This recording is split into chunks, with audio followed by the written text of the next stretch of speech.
বিসমিল্লাহ। মাছ ভাজার জন্য তেল দিয়ে দিলাম।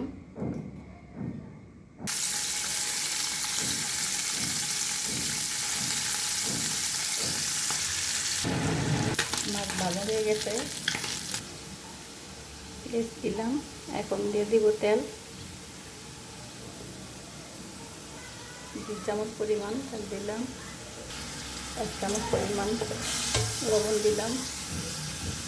1/2 চামচ মরিচের গুঁড়া দিলাম। আর হলো 1/2 চামচ হলুদের গুঁড়া, 1/2 চামচ জিরার গুঁড়া, 1/2 চামচ ধনে গুঁড়া, 1 চামচ আদা রসুন,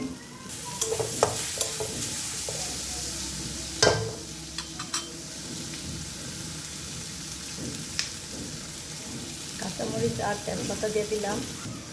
মশলাগুলো কষানোর জন্য অল্প করে পানি দিলাম। 2 চামচ টক দিয়ে দিলাম।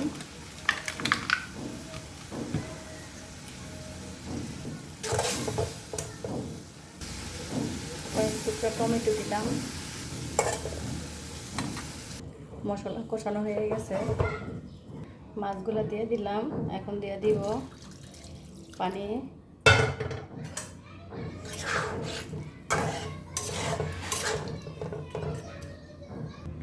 সাথে উপরে টমেটোগুলো দিয়ে দিলাম। ধনে পাতা দিয়ে দিলাম।